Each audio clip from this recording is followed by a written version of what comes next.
right cover burúkú. Àwọn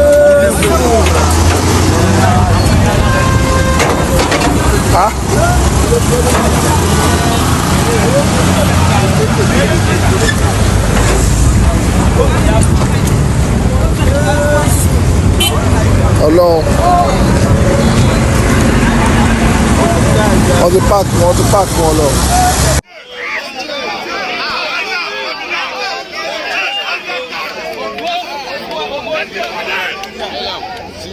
Don't continue by here. Fiam.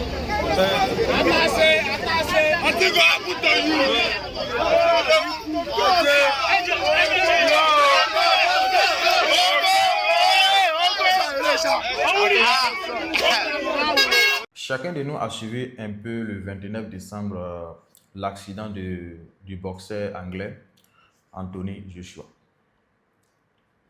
Mais le constat que j'ai fait après cet accident, c'est quoi? Quand vous avez vu dans la vidéo, il a fait un accident où il a perdu des vies humaines. Mais quand on regarde ce qui s'est arrivé, ce qui s'est passé, c'est quoi? C'est que, c'est-à-dire malgré l'accident qui s'est produit et que le véhicule qui les transportait est totalement abîmé, ils l'ont évacué encore dans un autre véhicule. Ça veut dire quoi? Il a quitté un risque pour un autre risque. Malgré qu'il a perdu des collaborateurs, malgré que c'est le véhicule qui a causé tous ces dégâts, mais il était dans l'obligation de se faire encore évacuer par un autre véhicule. J'ai compris que le moral derrière cet accident, c'est quoi? On ne peut jamais fuir un risque. Ça veut dire qu'on ne peut jamais vivre sans risque. Ça veut dire la vie même est basée sur des risques. Ça veut dire la vie est faite sur des risques. Ça veut dire nous tous, nous sommes assis sur des risques. Et c'est le même risque. Et ce sont ces mêmes risques qui nous font vivre, comme aussi qui nous font perdre des vies. Et le risque qui s'est passé avec ses collaborateurs, c'est un risque qui les a coûté la vie en fait. C'est un risque même qui allait coûter lui-même sa vie.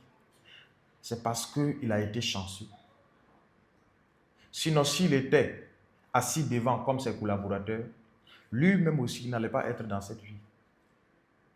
Donc souvent, quand je vois certaines personnes qui disent que non, c'est risqué, je ne vais pas prendre des risques. Même à ne pas prendre un risque est un risque encore. Ne pas prendre un risque est un risque. Parce que ce qui s'est passé, ça ne veut pas dire que c'est parce qu'ils sont dans le véhicule que ça s'est produit. Même ils pouvaient être en train de marcher. Ils pouvaient être en train de marcher. L'accident allait arriver en fait. Il y a eu combien de personnes qui sont en train de marcher sur le goudron, en pied, et qui ont fait accident, soit avec véhicule, moto. Donc la vie est basée sur des risques.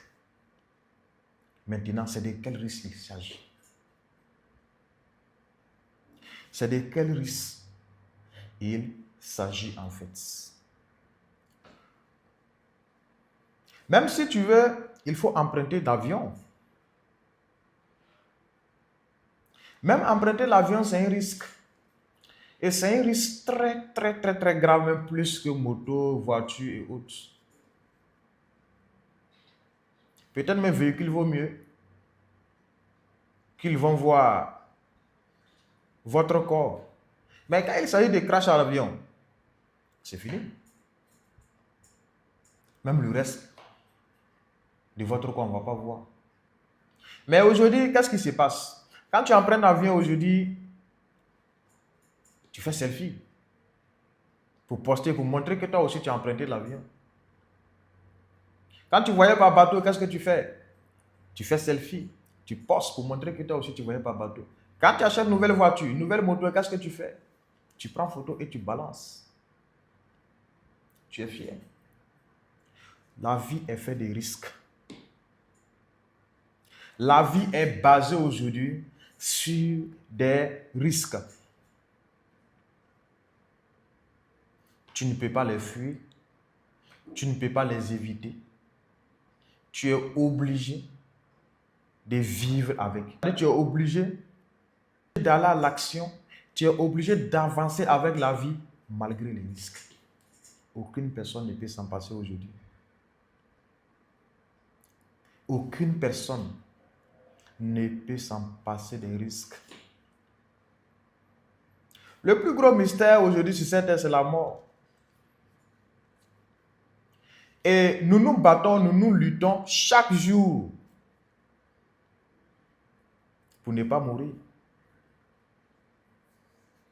Mais on finit toujours par mourir.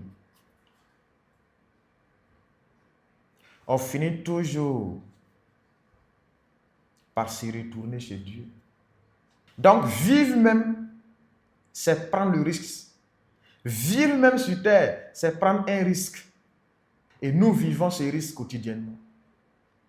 Quand chacun se réveille et dit merci à Dieu, parce que tu pouvais te coucher même et ne pas te réveiller. Donc, si la vie est basée sur des risques, qu'est-ce que tu attends pour prendre un risque qui va te construire? Qu'est-ce que tu attends pour prendre un risque? Pour construire ta vie. Parce que tu prends risque ou pas, ta vie est déjà risquée. Peace and love, je vous aime, on est ensemble.